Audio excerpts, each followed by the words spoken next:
Hello everyone, welcome to the master classes. कैसे हैं आप सभी लोग? उम्मीद करती हूँ अच्छे होंगे, अपनी पढ़ाई अच्छे से कर रहे होंगे। तो बच्चों, एक न्यूज़ जो है वो आप सबने सुन ली होगी कि आपके बोर्ड एग्जाम्स 26 अप्रैल के बाद होंगे, तो हमारे पास काफ़ी टाइम है। ओके बच्चों, तो हम लोग कंटिन्यू करेंगे आज की क्लास में नेशनलिज्म इन इंडिया। ओके, आज हम टॉपिक पढ़ने वाले हैं बच्चों वाई नॉन कॉपरेशन। ओके, आपका इसी के साथ जो फर्स्ट सेक्शन है इस चैप्टर का वो फिनिश होगा, तो बने रहिएगा वीडियो में। आइए शुरू करते हैं क्लास एक ब्रेक के बाद। हाँ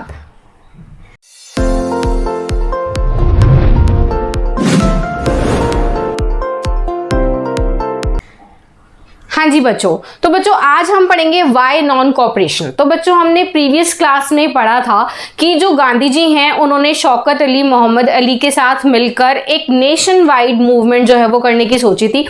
देखो बच्चों, रॉलेट एक्ट के बाद जो सत्याग्रह उन्होंने किया था वो सिटीज और टाउन्स में उतने अच्छे से नहीं कंटिन्यू हो पाया था। तो वो चाहते थे, गांधी जी चाहते थे कि एक ऐसा मूवमेंट हो जो कि पूरे नेशन में अच्छे से फैल जाए और उसका जो रिजल्ट हो वो हमें स्वराज मिले, इंडिपेंडेंस मिले। ओके बच्चों, तो अब बच्चों क्या था कि एक गांधी जी की बुक थी हिंद स्वराज, जो कि उन्होंने 1909 में लिखी थी।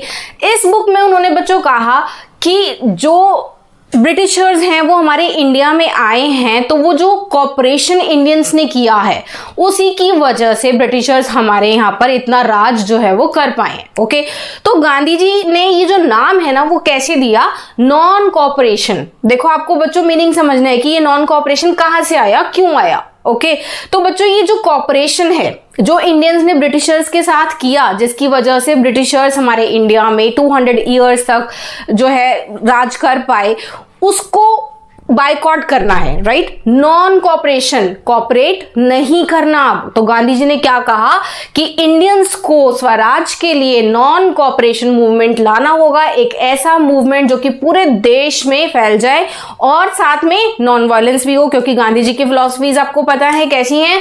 वो हिंसा नहीं चाहते थे, वो नहीं चाहते थे कि मारपीट कर कुछ लड़ाई हो, वॉर हो, ऐसा नहीं चाहते थे। वो चाहते थे पीसफुली प्रोसेशंस करके हम लोग इंडिपेंडेंस ले पाए। ओके, तो बच्चों British rule was established in India with the cooperation of Indians. Okay, Gandhi ji propose that the movement should unfold in stages. तो बच्चों जो गांधी जी है वो क्या चाहते थे कि ये जो मूवमेंट आए वो अनफोल्ड हो स्टेजेस में, धीरे धीरे। ओके, तो सबसे पहले इसमें गांधी जी ने क्या कहा कि जो टाइटल्स अवॉर्ड करते हैं ब्रिटिशर्स उनको बाइकॉट करना है, उनको सरेंडर करना है। ओके, तो surrender of titles, boycott of civil services, army, police, courts, schools and most important foreign goods. Okay, तो गांधी जी क्या चाहते थे कि जो फॉरेन गुड्स हैं, जो टाइटल्स ब्रिटिशर्स हमें दे रहे हैं, हम उनका बाइकॉट करें।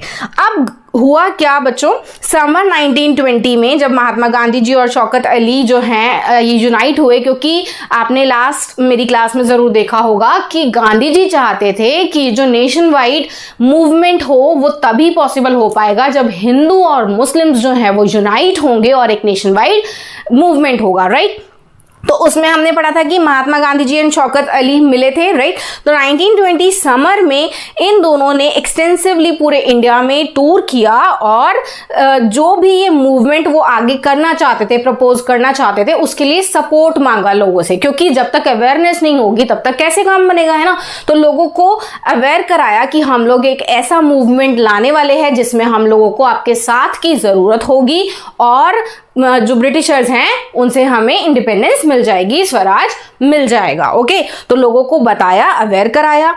अब बच्चों हुआ क्या, आगे जब सितंबर आया, सितंबर और दिसंबर के बीच में जो कांग्रेस है उसके अंदर ही कुछ टसल होने लगी। ओके, वो क्यों होने लगी बच्चों, एक्चुअली गांधी जी जो हैं वो चाहते थे कि हम जो इलेक्शंस हैं वो बाइकॉट कर दें। राइट, लेकिन कुछ लोग चाहते थे कि हम इलेक्शंस को बाइकॉट ना करें। ठीक है, तो उनके अंदर ही, कांग्रेस के पार्टी के अंदर ही कुछ न कुछ वो टसल जो है वो चलने लगी। ठीक है, झगड़ा चलने लगा। अब हुआ क्या बच्चों, नागपुर सेशन हुआ 1920 में।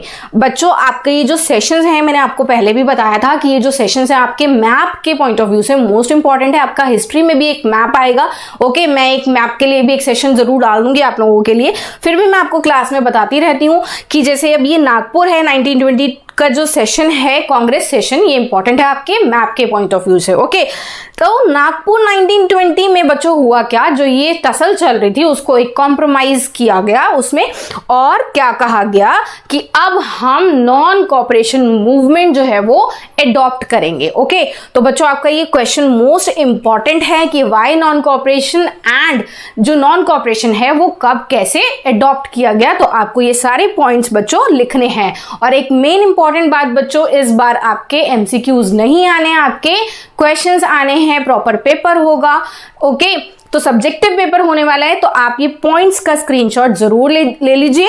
तो उसके बाद ये आपका जो क्वेश्चन है वो 4 मार्क्स में जरूर मोस्ट इंपॉर्टेंट है, आ सकता है। तो आपको ऐसे पॉइंट्स में जब आप लिखोगे ना आंसर बच्चों, बिल्कुल टीचर नंबर काट ही नहीं सकता, ठीक है, आपको बिल्कुल फुल मार्क्स मिलने वाले।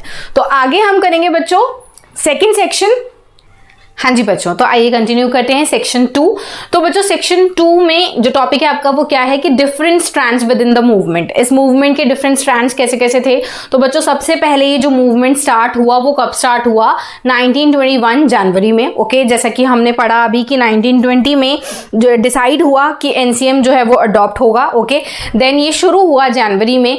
अब सबसे पहले बच्चों हमने इसमें पढ़ना है कि टाउन्स में ये जो मूवमेंट है वो कैसा रहा। ठीक है, तो बच्चों जो टाउन्स है उसमें आपको पता है कि मिडिल क्लास लोग रहते हैं जनरली। ठीक है, तो मिडिल क्लास पार्टिसिपेशन से ये शुरू हुआ। अब इसमें बच्चों हुआ क्या कि जो बहुत सारे स्टूडेंट्स थे जो कि स्कूल्स कॉलेजेस में पढ़ रहे थे, वहां पे उन लोगों ने जो गवर्नमेंट एडेड स्कूल्स थे उनको छोड़ दिया। ठीक है, थाउजेंड्स ऑफ स्टूडेंट्स ने पार्टिसिपेट किया इसमें, उन्होंने अपने स्कूल कॉलेजेस जो है वो छोड़ दिए। साथ ही साथ बच्चों इसमें हुआ क्या, जो हेडमास्टर्स थे, जो टीचर्स थे, उन्होंने भी रिजाइन कर दिया। ओके, अब इसी के साथ बच्चों जो लॉयर्स थे, ठीक है, जो कि प्रैक्टिस करते थे, लीगल प्रैक्टिस में थे, उन सब ने भी जो अपनी लीगल प्रैक्टिस है वो छोड़ दी। ओके, फिर उसके बाद बच्चों जो काउंसिल इलेक्शंस थे वो भी बायकॉट कर दिए गए। लेकिन यहाँ पे एक लूप होल है बच्चों कि यहाँ पे एक छोटा सा इंपॉर्टेंट पॉइंट है, एग्जाम पॉइंट ऑफ व्यू से भी बहुत इंपॉर्टेंट है। अब मद्रास के जो लोग थे बच्चों, मद्रास में एक पार्टी थी जस्टिस पार्टी। ओके, ये जो जस्टिस पार्टी थी बच्चों, ये नॉन ब्राह्मण्स की पार्टी थी।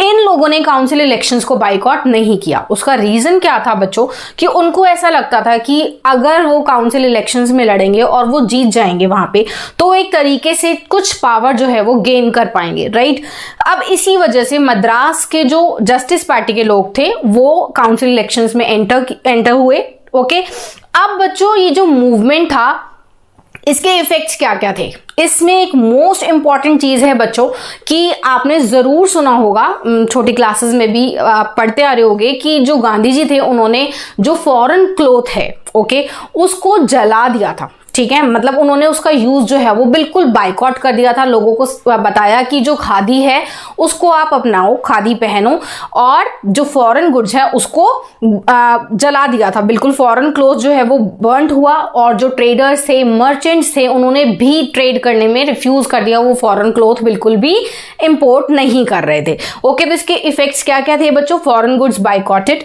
Liquor shops picketed, liquor shops को भी लूटपाट कर दी गई, वहां पे सब खाली कर दिया गया, फॉरेन क्लॉथ को जला दिया गया। जो इंपोर्ट था फॉरेन क्लॉथ का वो ऑलमोस्ट हाफ हो गया। ओके बच्चों, तो यहाँ पे आपको वैल्यूज भी गिवन है कि 1921 और 1922 के बीच में जो फॉरेन क्लॉथ का इंपोर्ट है वो बेसिकली ₹102 करोड़ से ऑलमोस्ट हाफ हो गया, 57 करोड़। ओके, तो बच्चों इसमें हुआ क्या, इसका एंड क्या हुआ, इसका एंड जो है वो वैसा नहीं हुआ जैसा गांधी जी चाहते थे। क्योंकि बच्चों ये जो सारी चीजें थी, ये प्रैक्टिस अपनी छोड़ना, स्टूडेंट्स अपनी पढ़ाई छोड़ रहे हैं, लॉयर्स अपनी प्रैक्टिस जो है वो नहीं कर रहे हैं, हेडमास्टर्स टीचर्स ने रिजाइन कर दिया है, और लोग जो है वो फॉरेन क्लॉथ नहीं पहन रहे हैं। खादी पहनने के लिए गांधी जी कह तो रहे हैं, लेकिन ये फिजिबल नहीं था, ये प्रैक्टिकली पॉसिबल नहीं था, क्योंकि खादी जो है वो बहुत ही कॉस्टली था, मिडिल क्लास लोग इसको अफोर्ड नहीं कर सकते थे। तो इसीलिए जो मूवमेंट था बच्चों धीरे धीरे ग्रेजुअली स्लो डाउन होता गया in the towns and cities. Okay, तो फाइनली हुआ क्या कि जो फॉरेन गुड्स को डिस्ट्रॉय करके, जलाकर उन लोगों ने अपनी जो शान थी वो तो दिखाई, बट एट द एंड वो इन चीजों को प्रैक्टिकली अपनी लाइफ में अडॉप्ट नहीं कर पाए, क्योंकि खादी बहुत महंगा था। तो इसीलिए क्या हुआ, एट द एंड ये मूवमेंट धीरे धीरे थोड़ा सा स्लो डाउन होता गया और जो स्टूडेंट्स थे उन्होंने दोबारा से स्कूल ज्वाइन किया, हेडमास्टर्स टीचर्स ने भी दोबारा अपनी जॉब्स जो है वो पकड़ी, लॉयर्स ने भी अपनी प्रैक्टिस शुरू की। ओके, तो इसी के साथ ये मूवमेंट जो है वो थोड़ा सा स्लो डाउन हो गया in the towns. Okay, I hope आपको ये सेशन जो है वो समझ आ गया होगा बच्चों। तो मेरी आज की वीडियो आपको पसंद आई होगी तो प्लीज एक लाइक जरूर कर देना और अपने फ्रेंड्स के साथ शेयर कर देना, और चैनल को सब्सक्राइब नहीं किया है तो प्लीज चैनल को सब्सक्राइब कर देना। और हाँ गाइज, ये है हमारी पार्ट 3 वीडियो। अगर आप चैनल पर नए हो तो पार्ट 1 और पार्ट 2 का जो डिस्क्रिप्शन लिंक है वो डिस्क्रिप्शन में है, वो आप जरूर देख लेना इससे पहले, और आगे भी मैं जल्दी जल्दी सेशंस लेकर आऊंगी। Till then take care, bye bye.